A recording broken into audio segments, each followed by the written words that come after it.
الحمد للہ رب العالمین والعاقبۃ للمتقین والصلاة والسلام علی رسول النبی الکریم اما بعد فاعوذ باللہ من الشیطان الرجیم بسم اللہ الرحمن الرحیم اللہ یطوی الیہ من یشاء ویہدی الیہ من یونیب صدق اللہ العظیم اللہم ربی اشرح لی صدری ویسر لی امری واحلل عقدۃ من لسانی یفقهوا قولی ربی زدنی علما ربی زدنی علما ربی زدنی علما اللهم صل على محمد النبي الأمي وأزواج أمهات المؤمنين وذريته وآل بيته كما صليت على إبراهيم إنك حميد مجيد اللهم صل على محمد النبي الأمي وعلى آله وأصحابه وبارك وسلم.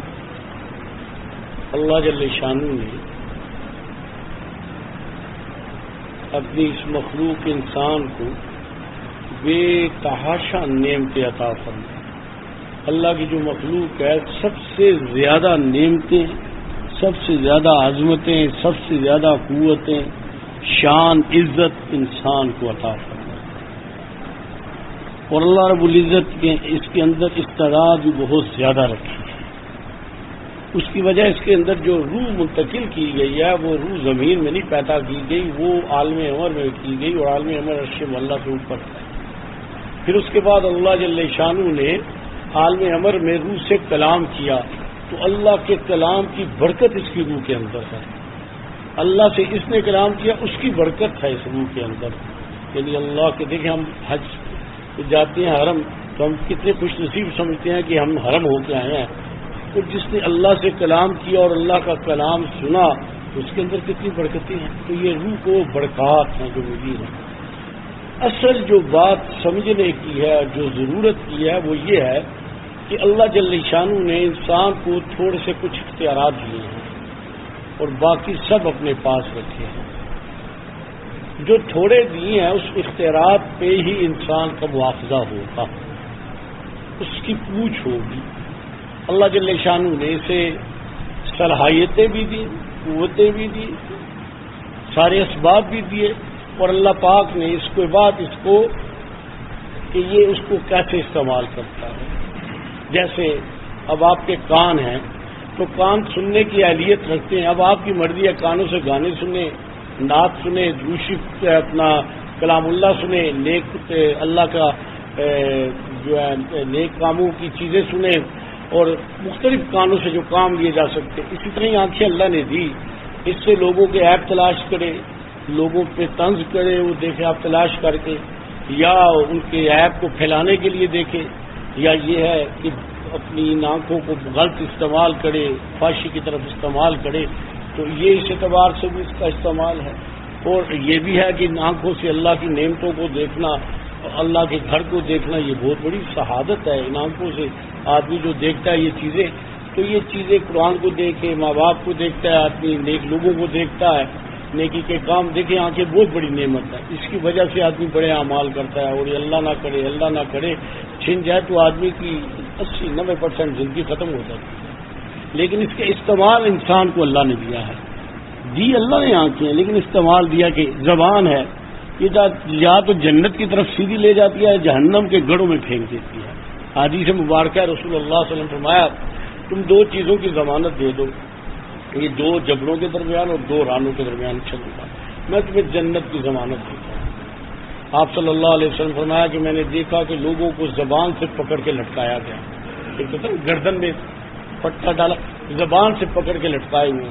تو فرماتے ہیں میں نے کہا یہ کون لوگ ہیں؟ فرمایا یہ جھگڑالو لوگ ہیں. یہ جھگڑالو جو لوگ ہیں جو ذرا سی بات پہ جھگڑے فتنے پیدا کرتے ہیں اور ادھر جھوٹ اور روڈ کے ادھر، فرمایا ان کو زبان سے پکڑ کے لٹکایا جائے گا. اور اس دور میں تو یہ فن ہے، اس دور میں تو بڑا آدمی جو ہے نا، بڑا حدیث ہے، اللہ جل شانہ ہم سب کو بچائے کہ لوگ کوئی آدمی کسی سے اس وجہ سے ڈرے، خوف سے کھائے کہ یہ مجھے ذلت دے دے گا، تو وہ خوش ہوتا ہے کہ لوگ مجھ سے ڈرتے ہیں، یہ اس کی ذلت اور تباہی کا ذریعہ ہے. تو اسی طرح ہی دماغ ہے، اس کا بڑا اچھا استعمال بھی ہو سکتا ہے، اور غلط استعمال میں آدمی بہت بڑے فتنے پیدا کرتا ہے، غلط پروگرام بناتا ہے، لوگوں کو نقصان دیتا ہے. ہاتھ ہے، اس سے بڑے دین کے کام ہو سکتے ہیں اور اس سے ظلم بھی ہو جاتے ہیں. پاؤں نیکی کے راہ پہ مسجد میں چلنا، طواف کرنا، اور نیکی کے کام ہیں، تو جب گناہوں کی طرف چلے تو یہ چلنا ہی اس کے لیے وبال بن جائے گا۔ پیٹ ہے، اس میں حلال مال جائے گا تو حلال مال کی برکات، کیفیات وہ ترتیب ہوگی، اگر اس میں حرام جائے گا تو اعمال بھی قبول نہیں ہوں گے بارگاہ الہی میں، اور اس کی جو نوست، اس کی بے برکتی، اس کی جو تباہی ہوگی وہ بھی آدمی کی تباہی کا ذریعہ بن جائے گی۔ تو غرض یہ ہے کہ یہ جتنی وجود کی صلاحیتیں ہیں یہ اللہ نے دی ہیں، کان، آنکھ، ناک، زبان، دانت، یہ دماغ، یہ دل، یہ وجود، یہ ٹانگیں، اور لیکن اس کا استعمال اللہ نے بندے کو دے دیا، جیسے اسٹیئرنگ دے دی گئی ہے، آپ کا مرضی ہے ادھر اتر جائیں یا آپ ادھر چلے جائیں، یہ آپ کا اپنے ہاتھ میں ہے، تو اتنا ہے۔ باقی چیزیں جو ہے نا اللہ جل شانہ نے اپنے پاس رکھی ہوئی ہیں، زندگی، موت، صحت، بیماری، اولاد، مقدر، یہ جگہ پہ مرنا، یہ آدمی صرف وقت ہی تعین ہوتا ہے، جگہ بھی تعین ہوتی ہے، اسی طرح شکل و صورت، خاندان، یہ ساری چیزیں اللہ کی مرضی سے ہیں، کوئی بھی اس میں بدل نہیں سکتا۔ رسول اللہ صلی اللہ علیہ وآلہ وبارک وسلم ساری کائنات میں واحد ہستی ہیں کہ ملک موت دروازے کے باہر کھڑا تھا کہ مجھے گھر میں آنے کی اجازت ملے، تو آپ صلی اللہ علیہ وسلم کی اجازت ہوئی تو ملک موت اندر آیا۔ باقی نبیوں کو آ کے ملک موت کہتا تھا کہ اللہ کے نبی آپ کا وقت آ گیا، بس اتنی بات ہوتی تھی۔ باقی نبیوں کو نہیں کہا جاتا تھا کہ نبی صلی اللہ علیہ وسلم کے پاس ملک موت آئے، اجازت لے کے جبرائیل اس سے پہلے آ گئے تھے، جبرائیل امین، اور کہا اللہ فرماتے ہیں کہ ملک موت بھی آ گیا، میں آیا ہوں، اللہ آپ کی زیارت کے مشتاق ہے، یعنی رسول اللہ صلی اللہ علیہ وسلم کو اختیار دیا گیا، اللہ رفیق اللہ کے پاس ملنے جاننا چاہتا ہوں۔ تو بھئی یہ رسول اللہ صلی اللہ علیہ وسلم کی شان ہے، باقی کسی کو بھی موت میں، زندگی میں، جگہ میں اختیار نہیں ہے۔ خلیفہ ہارون رشید دنیا کے بڑے خلیفوں میں ہے، جس کی بہت زیادہ جس کے دور میں زمین تھی۔ ایک سفر میں تھے، طبیعت بہت خراب ہو گئی، اطباء نے کہا جی آپ کا آخری وقت آ گیا۔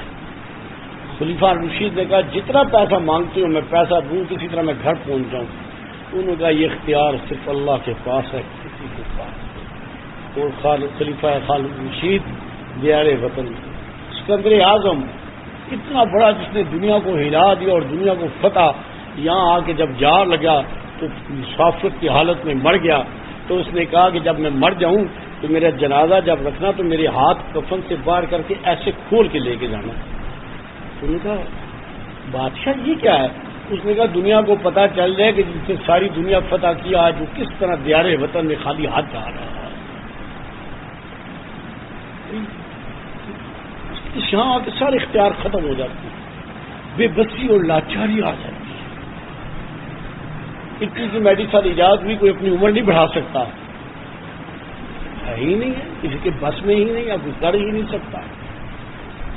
تو اللہ جل شانہ نے کچھ چیزیں رکھی ہیں، اسی طرح ہدایت جو ہے نا اللہ نے اپنے پاس رکھی ہے، لیکن ہدایت کے لیے اللہ کا ایک اصول ہے کہ اگر آدمی اس کی ڈیمانڈ کرے گا، کوشش کرے گا تو اللہ اس کے لیے رستہ کھولے گا، اور دنیا کے لیے نہیں رکھا۔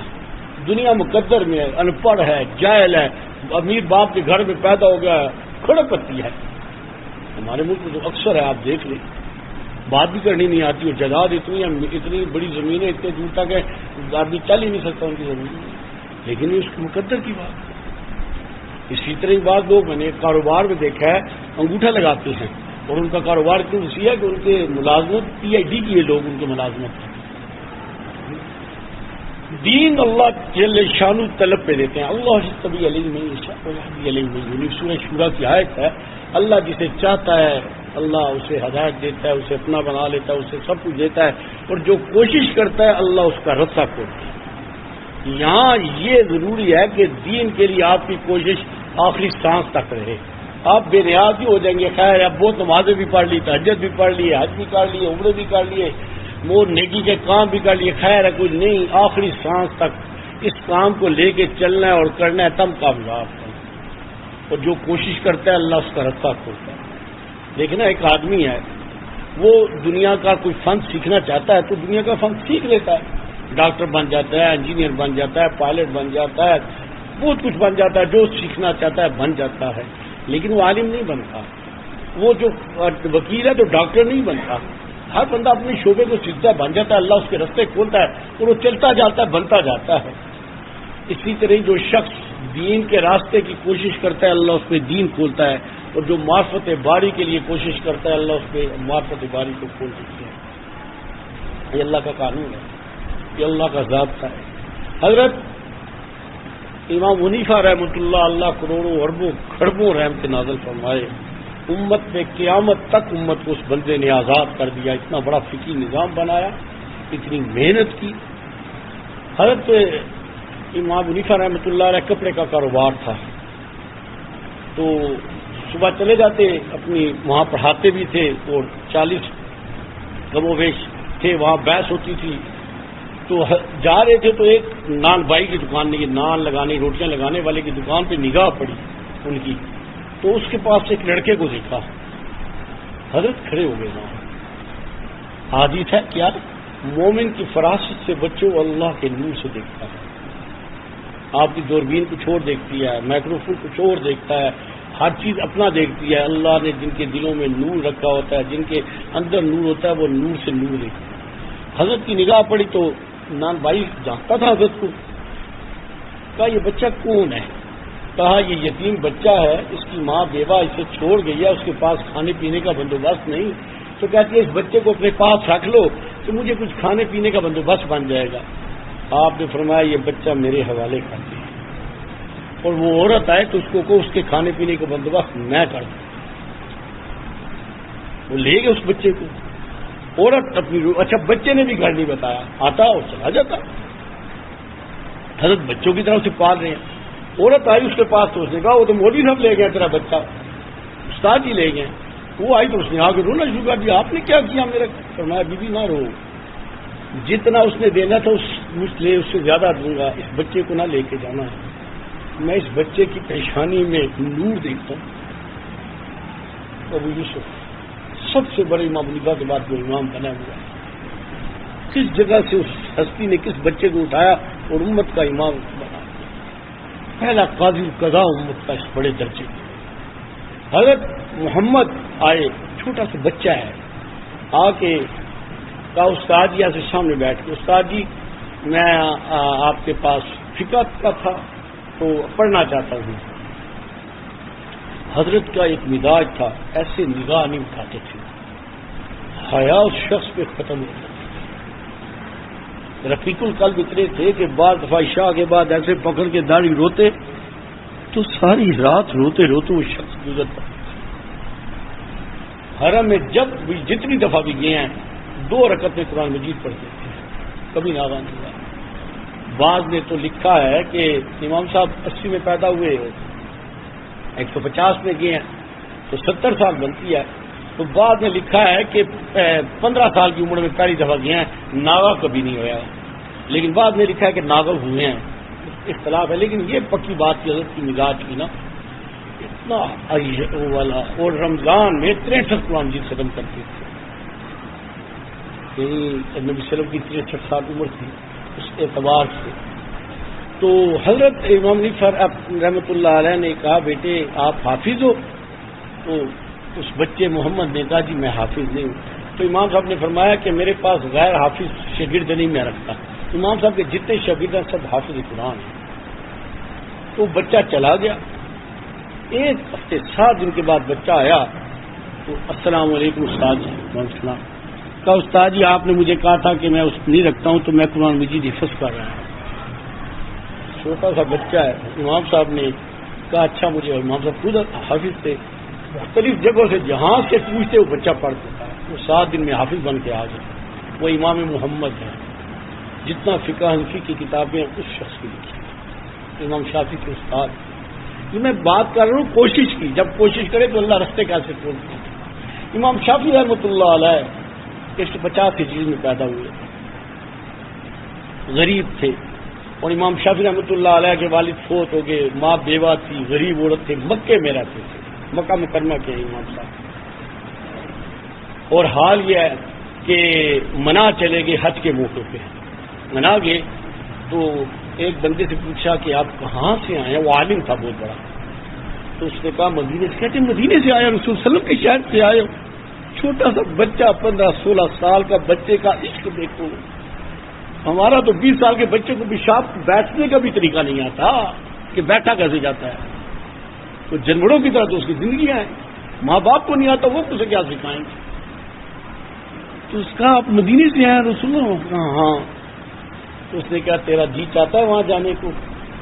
فرمایا میں تو غریب ہوں, میرے پاس اسباب نہیں ہے, میں نہیں جا سکتا. اس نے کہا نہیں, اگر تو جانا چاہتا ہے تو ہمارے ساتھ ایک بندہ آیا تھا, وہ فوت ہو گیا, اس کا اونٹ خالی ہے, ہم خالی اونٹ لے کے جانا ہے, اس اونٹ پہ تجھے لے جاتا ہوں. امام صاحب نے فرمایا ٹھیک ہے. اس بچے نے کہا ٹھیک ہے. اپنی والدہ سے جا کے اجازت لے کے ان کے ساتھ چلے گئے. 16 دن لگتے تھے مکہ سے مدینہ. 16 قرآن مجید امام شافعی نے مدینے سے پہلے راستے میں پڑھ دی. تو روز ایک قرآن مجید اونٹ پہ بیٹھ کے پڑھ رہا ہے وہ بچہ. بچہ تو رمضان کے علاوہ قرآن مجید پڑھتا نہیں, پڑھنا بھی صحیح نہیں آتا. وہ روز ایک قرآن مجید اونٹ پہ بیٹھ کے پڑھ رہا ہے.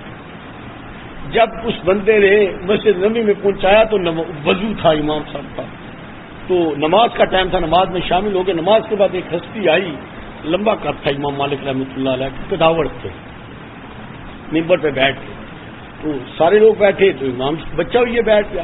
تو لوگوں نے کاغذ پینسل لے کے امام صاحب نے قال النبی صلی اللہ علیہ وسلم کر کے حدیث لوگ لکھنا شروع کر دیے. امام شافعی نے ادھر دیکھا, ادھر دیکھا, ادھر دیکھا کہ یہ لوگ لکھ رہے ہیں, تو میں تو نہیں لکھ رہا ہوں, میرے پاس نہ کاغذ ہے نہ پینسل ہے, میں کیسے لکھوں, میرے پاس کوئی چیز لکھنے کی نہیں ہے. تھوڑی دیر خاموش ہو کے اللہ کی طرف رجوع کیا, تو ایسے دیکھا تو ایک تنکا پڑا تھا چھوٹا سا. اس تنکے کو اٹھایا. خدا کی قسم آدمی نکلے تو صحیح نا, پھر دیکھو اللہ کیسے ہاتھ پکڑتا ہے بندے کا, اللہ ہاتھ کیسے پکڑتا ہے. امام شافعی رحمۃ اللہ علیہ, بچہ 15-16 سال کا بچہ مسجد نبی سے ایک تنکا اٹھا کے اس کو ایسے منہ سے تھوک لگایا اور ایسے ہتھیلی پہ ایسے کچھ لکھنا شروع کر دیا. امام مالک رحمۃ اللہ علیہ دیکھ رہے, کہا کچھ نہیں. جب ختم ہوگی مجلس تو کہا بچے ادھر آؤ, بچے تم کون ہو, کیا نام ہے؟ کہا شافعی. کہاں سے آئے ہو؟ مکہ سے آئے ہو. کیوں آئے ہو؟ میں پڑھنے آیا ہوں. کہا یہ کیا کر رہے تھے؟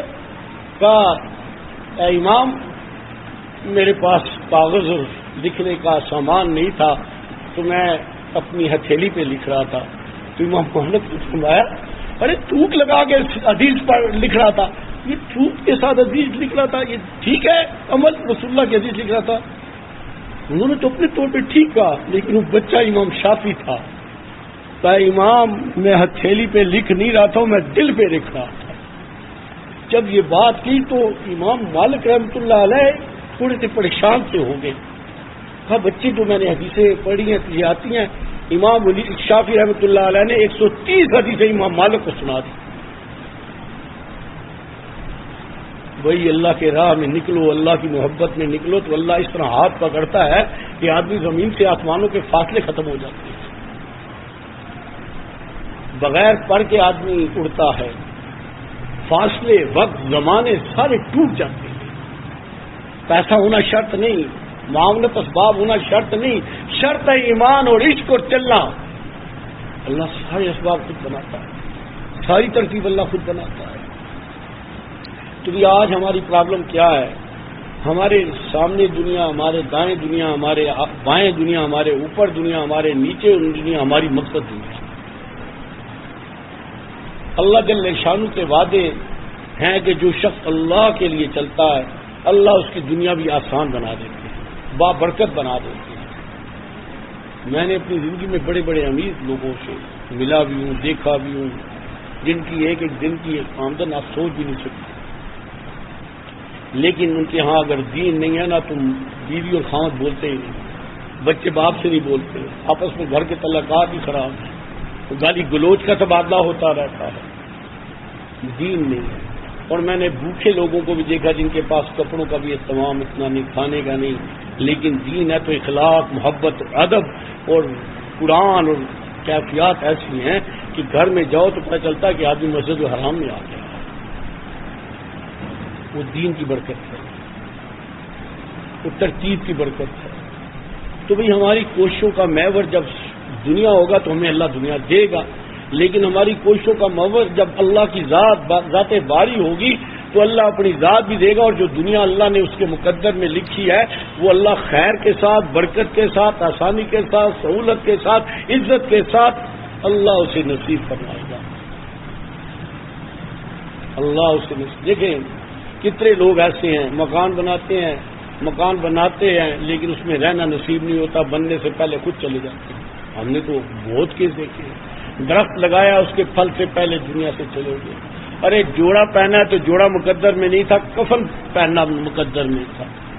سامنے کھانا آیا ہے تو ابھی شروع نہیں کیا تو جھٹکا آیا تو گیا، کھانا اس کے مقدر میں نہیں تھا۔ بھئی ہم اپنی دنیا کو بڑھا نہیں سکتے، جتنی اللہ نے لکھی ہے وہی ملے گی، لیکن ہمیں یہ ذمہ داری ہے حلال سے لیں گے، حرام سے لیں گے، پاکیزگی سے لیں گے، ناپاکی سے لیں گے، اور کس طریقے سے لیں گے، سورس آف انکم کیا ہوگا۔ اسی لیے جو ہے نا قیامت کے 5 سوال ہیں۔ زندگی کہاں گزاری، جوانی کیسے گزری، جوانی میں انسان سے گناہ ہوتے ہیں، پاگل ہوتا ہے آدمی، نیم پاگل ہوتا ہے، بہت تھوڑے لوگ ہیں۔ ڈر جوانی توبہ کردم شیوائے پیغمبری، جوانی میں توبہ کرنا نبیوں کی سنت ہے، نبیوں کا طریقہ ہے، اور یہ بہت بڑی شہادت ہے۔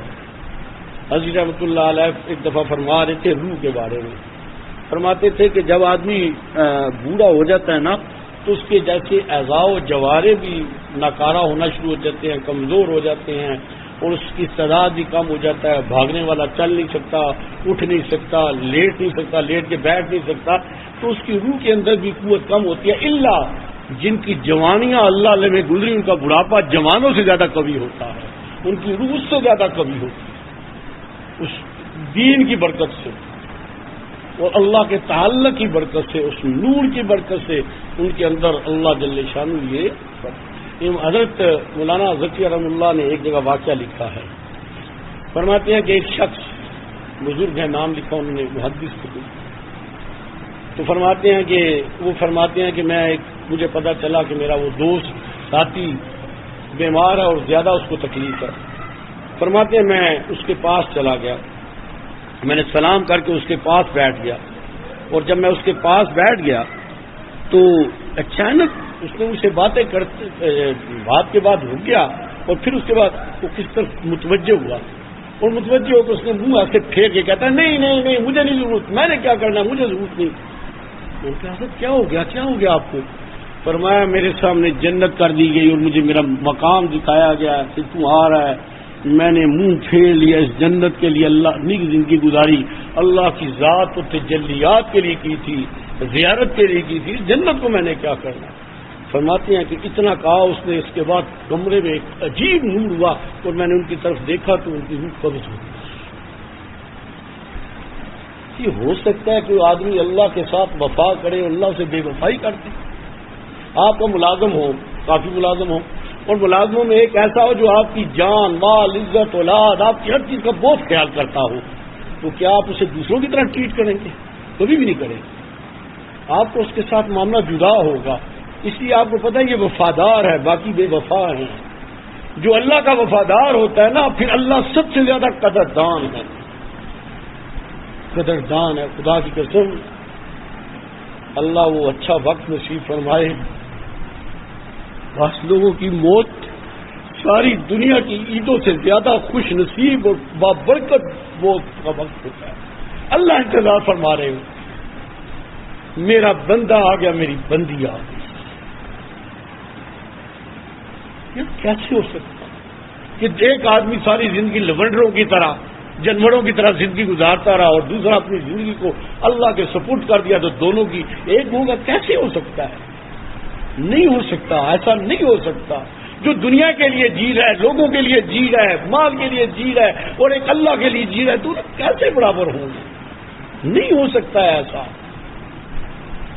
ایک بزرگ فوت ہو گئے تو کسی نے خواب میں دیکھا تو کہا کیا بنی؟ فرمایا اللہ کے سامنے پیش ہوا، اللہ نے معاف کر دیا۔ تو فرمایا کہ اور لوگوں سے ملاقات ہوئی ہے کوئی؟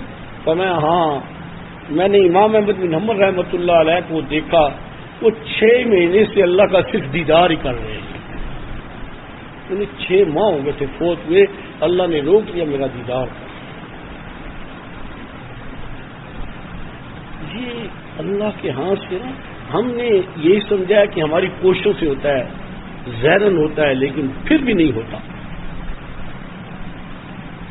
کتنی ایسی چیزیں ہیں کہ ہم کرتے ہیں، کوشش کرتے ہیں، سب کچھ کرنا چاہتے ہیں لیکن کچھ بھی نہیں ہوتا، اور بعض دفعہ ایسا ہوتا ہے کہ ہم کچھ نہیں کرتے، اللہ سب کچھ کر دیتے ہیں۔ آپ دیکھیں بعض لوگوں کے زمینوں میں خزانہ نکل آتا ہے، وہ کروڑوں پتی بن جاتی ہے یا کوئی اور صورت بن جاتی ہے، اس میں تو 1% اس کا کوئی کمال نہیں ہوتا۔ یہ ہم نے نا ایک اپنے سوچ پہ اللہ کو بھی اپنی سوچ کی طرح سمجھا ہوا ہے۔ اللہ رب العزت محبت فرمانے والے قدردان، آؤ میری طرف، آؤ میری طرف، تم 1 قدم چلو گے میں 10 قدم تمہاری طرف آؤں گی، تم چل کے آؤ گے میں دوڑ کے آؤں گا۔ سب یہی دیکھنا ہم نے ہے کہ ہماری زندگیاں کیسے گزر رہی۔ اگر آدمی روز کے طور پہ رات کو بستر پہ آتے ہوئے سوچ لے، ایک پروگرام بنا لے کہ آج کا دن میرا کیسا گزرا، تو میدان محشر میں سے تکلیف نہیں ہوگی، اس لیے کہ دنیا میں اپنا حساب لگا چکا کہ آج کا دن کیسے گزارا ہے، اور یہ رات اگر میری آخری ہو گئی تو پھر اللہ کے سامنے میری کیا حالت ہوگی، کیسی حالت ہوگی۔ آپ یقین مانیں میں نے کئی دفعہ واقعہ سنایا، بہت لوگوں کے واقعات میں آتا ہے، جو بندہ فوت ہوا تو باقی لوگوں کو نبی صلی اللہ علیہ وسلم کی زیارت ہوئی اور آپ صلی اللہ علیہ وسلم اور صحابہ کی جماعت کھڑے انتظار کر رہے ہیں، پوچھا یا رسول اللہ کیا بات ہے، فرمایا وہ میرا بیٹا آ رہا ہے۔ دنیا کے تعلق دنیا میں ٹوٹ جاتے ہیں، رہ جاتے ہیں، نام بنایا، مکان عالی شان بار نام جتنا ہوتا ہے، مرنے کے بعد وہ قبر پہ جا لگتی ہے تب، اور کچھ عرصے بعد قبر پہ بھی نہیں جاتی، کپڑے بنٹ جاتے ہیں، نام ختم ہو جاتا ہے، مرتے ہی نام سے میت ہو جاتا ہے، نام کوئی نہیں لیتا، یہ زائد ہے زائد ہے میت ہے۔ پھر اس کے بعد جنازہ اٹھاؤ جی، جنازہ اٹھاؤ، جنازہ اٹھاؤ، جنازہ لے چلو، جب دفنا دیا گیا تو پھر قبر بن جاتی ہے۔ لیکن جو اللہ کا تعلق، اللہ کی محبت، جو ایمان، جو اعمال، یہ کبھی ضائع نہیں ہوتی، یہ روح کے ساتھ جاتی ہے، یہ روح کے ساتھ جاتی ہے۔ جو ساتھ جانے والی چیزیں ہیں ہمیں اس کی فکر ہی کوئی نہیں، اور جو رہ جانے والی چیزیں ہم انہی کے لیے زندگیاں گزار کے مر چکے ہیں۔ اللہ میں نہیں کہتا کہ آدمی بچوں کے لیے نہ کریں گے، کوئی بات نہیں، حدیث میں آتا ہے رسول صلی اللہ علیہ وسلم کے غریب کا حکم ہے کہ دنیا میں جاتے بچوں کو اس حال میں نہ چھوڑ دو کہ بے سر پاؤ، لیکن بھئی بات یہ ہے انہیں ایسے اخلاق، ایسی محبت، ایسا ادب، ایسا اصول بھی دکھاؤ کہ دنیا میں ایک معاشرے میں ایک شاندار انسان کو۔ حضرت عمر بن عبدالعزیز رحمۃ اللہ علیہ جلدی دنیا سے رخصت ہو گئے تھے، 39 یا 41 سال عمر تھی، 2.25 سال خلافت رہی، 12 بچے تھے، 18 درم چھوڑ کے گئے، اس 18 میں سے 12 ان کے کفن دفن سب پہ لگ گئے تھے۔ تو فوت ہونے سے پہلے کسی نے کہا، ایک رشتے دار نے، کہ آپ بچوں کے لیے کیا چھوڑ جا رہے ہیں؟ فرمایا میں نے ان کی اچھی تربیت کی ہے، وہ ان کے دلوں میں اللہ کی محبت ہے، وہ اللہ کے بندے ہیں، اللہ انہیں بے سر و پا نہیں چھوڑے، اور اگر وہ اللہ کے بندے نہ ہوئے اور میں ان کو چھوڑ جاتا اور گناہ میں مبتلا ہوتے تو ویسے مال چھوڑ کے جانے کی مجھے پیاس نہیں۔ تاریخ میں لکھا ہے کہ حضرت عمر بن عبدالعزیز رحمۃ اللہ علیہ کے بچوں کی اتنے بامقدر تھے، اگر ایک مثال دیا، مٹی کو ہاتھ لگاتے وہ سونا بن جاتا۔ عرب میں اتنے مشہور ہو گئے کہ چلتے چلتے سفر میں اس زمانے بھی ہزاروں درم دینار اللہ کے راہ میں دے دیا کرتے، اور جو باقی بادشاہوں کی اولاد تھی وہ اپنے دادا پردادا اس کے قبروں کے اس جو تھے نا اس کے یہ میرے دادا جان کی قبر ہے میری مدد کرتے، پھر آدمی کا یہ حال ہوتا ہے۔ اور وہ ہے کہ اللہ پاک نے ان کے لیے سب کچھ کھول دیا۔ تو بھئی بچوں کو دنیاوی تعلیم ضرور دیں، اچھی دیں، اچھا لباس دیں، اچھے اسکول کالج میں پڑھائیں، لیکن انہیں رسول اللہ کا غلام بھی بنائیں۔ حدیث مبارکہ میں آتا ہے کہ جب آدمی کے نام اعمال میں نیکیاں خوب آتی ہیں تو بارگاہ الہی میں عرض کرتا ہے، یا اللہ یہ کہاں سے آ گئی؟ فرمایا جو تیری اولاد جس کی تو نے تربیت کی تھی، یہ ان کے اعمال کی تجھے یہ تیری صدقہ جاریہ کے طور پہ تجھے آئی۔ اور اگر اولاد کو غلط عادتوں میں اور گناہ کے ایسی آلات چھوڑ گئے ہیں تو وہاں صدقہ جاریہ وہ گناہ جاریہ بھی رہتا ہے۔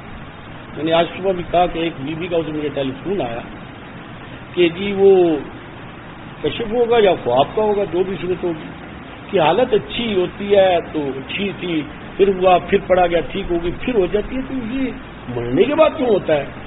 میں نے کہا میں نے حضرت رحمۃ اللہ علیہ سے سنا ہے، ایک تو جائیداد کی تقسیم حضرت فرماتے تھے بڑا ہی عذاب ہوتا ہے، بڑے ماں باپ لٹکے ہوئے ہیں، تہجد گزار بھی لٹکے ہوئے، الٹے لٹکیاں، نیچے آگ لگی ہوئی ہے، غلط فیصلے کر کے تھے، وہ ان کے لیے وبال بنا ہوا ہے، جان ہی نہیں چھوٹی، ایک کا حق مار کے گیا ہے، جو اس کی جو تکلیفیں اس کی آئیں وہ ساری ادھر جا رہی ہیں، شک نہ بولے۔ اور دوسرا کوئی ایسی چیزیں چھوڑ جانا، غلط فیصلے کر جانا یا غلط مال چھوڑ جانا جو گناہ کا ذریعہ بنا، اور غلط مال حرام کا مال تو ویسے بھی، تو وہ وبال ہی بنتا رہتا ہے۔ ایک آدمی غلط ویڈیو چھوڑ گیا ہے اور وہ لوگ دیکھتے رہتے ہیں، تو وہ چھوڑ کے گیا نا، اس کو اس کا عذاب نہیں کرے۔ اللہ رب العزت ہمارے سب کے حال پہ رحم فرمائے۔ تو بھی گزارش ہے، یہ زندگی ایک امانت ہے، ہر گزرنے والا دن، ہر گزرنے والا سیکنڈ، منٹ، گھنٹہ، دن، ہفتہ، مہینہ میں آواز دیتے جاتا ہے میں جا رہا ہوں، میں جا رہا ہوں، میں گزر گیا ہوں، میں ماضی بن گیا ہوں، اب تیرا ریکارڈ لے کے میں چلا گیا ہوں، اور ہم ہر دن موت کے قریب جا رہے ہیں۔ تو وہاں جہاں جا رہے ہیں وہاں کے لیے کیا لے کے جا رہے ہیں، ہم نے کیا جمع کیا ہوا ہے، اللہ اس کی ہمیں سمجھ دے دے۔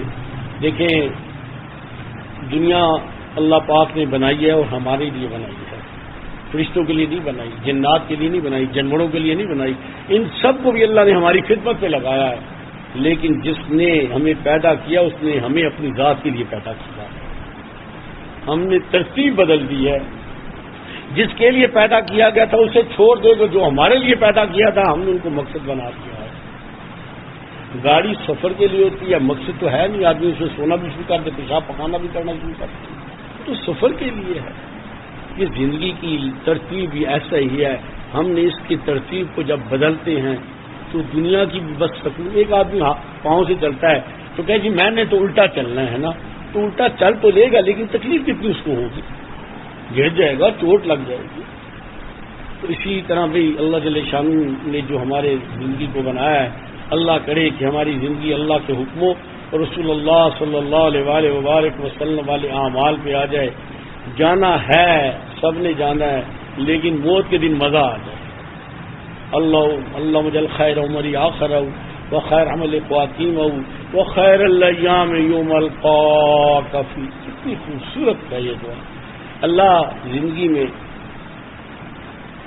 جتنی میری خیر ہے زیادہ وہ اللہ میری آخری عمر کا حصہ ہے، کیونکہ بوڑھا ہو جاتا ہے، بھاگ نہیں سکتا، کام نہیں کر سکتا، محتاج ہو جاتا ہے، بچوں کا بھی محتاج ہو جاتا ہے، بے بس و لاچار ہو جاتا ہے۔ اللہ جتنی خیر ہے نا مجھے آخری حصے میں نصیب فرما، اور میرے اللہ تیرے ہاں سے جو بہتریاں ہیں، اللہ مجل خیر عمر آخر عمل جو پیارے پیارے عمل قبولیت میں ہے نا، اللہ وہ مجھے آخری وقت میں نصیب فرما، اور اللہ میری موت کا دن تو بس ایسا ہو کہ اتنا خوبصورت ہو جس وقت مجھے تیری ملاقات ہو، تیری زیارت نصیب ہو، تو مجھ سے راضی ہو۔ اللہ ہمیں ایسی زندگی، ایسی موت نصیب فرمائے۔ اللہ احیینا مسلمین و امتنا مسلمین و الحقنا بالصالحین۔ اللہ نیک لوگوں کے ساتھ زندہ رکھ، اللہ نیک لوگوں کے ساتھ موت عطا فرما، اور اللہ جب میدان محشر میں اٹھائے تو نیک لوگوں کے ساتھ اٹھائے۔